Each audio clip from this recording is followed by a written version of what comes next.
भाए ओ दाई शीतला स्वरूप तोर भाए ओ। तोरी महिमा दाई बरनी न जाए, तोरे महिमा दाई बरनी न जाए, काहीं समझ नहीं आए वो दाई, काहीं समझ नहीं आए वो। शीतला स्वरूप तोर भाए ओ दाई शीतला स्वरूप तोर भाए ओ। शीतला स्वरूप तोर भाए वो दाई शीतला स्वरूप तोर भाए वो।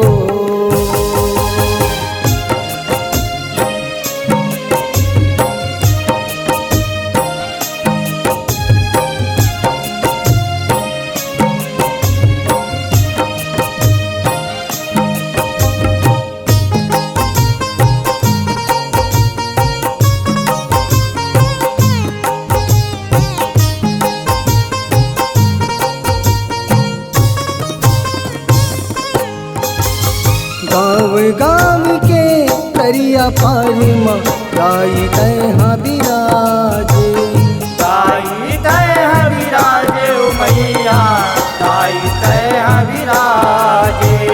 नीम के छाँव में बैठे दाई शीतला तहाँ कहाए, शीतला तय कहाए ओ दाई शीतला तय कहाए।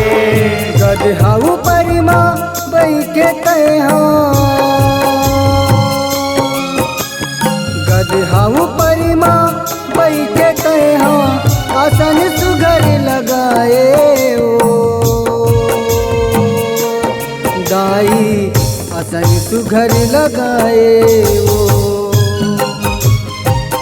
शीतला स्वरूप तोर भाए ओ दाई शीतला स्वरूप तोर भाए ओ। शीतला स्वरूप तोर भाए वो दाई शीतला स्वरूप तोर भाए वो।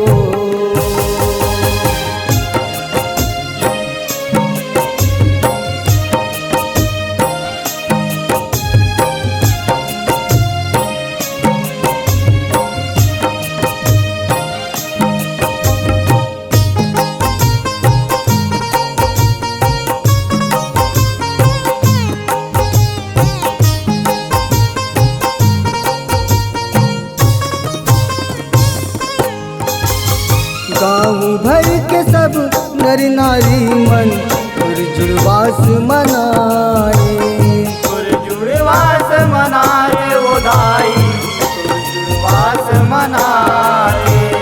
हल्दी पानी नीम के छाता पैगा सब ला लगाए, पैगा सब लगाए ओ दाई पैगा सब लगाए। ओम धूप ला जला के वो दाई, ओम धूप ला जला के वो दाई नारियल बेला चढ़ावे ओ दाई नारियल भेला चढ़ावे ओ।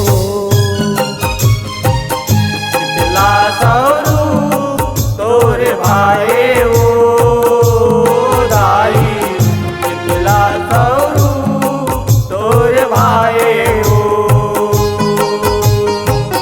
शीतला स्वरूप तोर भाए वो दाई शीतला स्वरूप तोर भाए वो।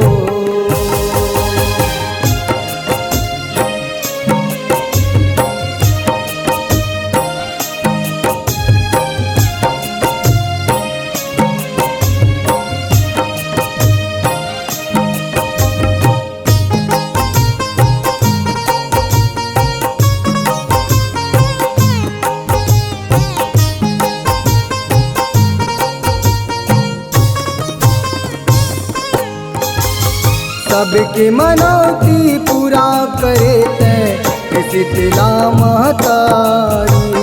हे शीतला महतारी गोदाई, हे शीतला महतारी। दुखिया के दुख लहरे तैहा महिमा तोरे है भारी। महिमा तोरे भारी गोदाई, महिमा तोरे भारी। तोरे आशीष ला पाके वदाई, तोरे आशीष ला पाके वदाई। तोरी सेवा ला गाथा ओ दाई, तोरी सेवा ला गाथा ओ। शीतला स्वरूप तोर भाए ओ दाई, शीतला स्वरूप तोर भाए ओ। शीतला स्वरूप तोरे भाए वो दाई, शीतला स्वरूप तोरे भाए वो। तोरे महिमा दाई बरनी ना जाए, तोरे महिमा दाई बरनी ना जाए। काई समझ नहीं आवे वो दाई, आई समझ नहीं आवे वो। शीतला स्वरूप तोर भाए ओ दाई, शीतला स्वरूप तोर भाए ओ। शीतला स्वरूप तोरे भाए वो, शीतला स्वरूप तोरे भाए वो दाई, शीतला स्वरूप तोरे भाए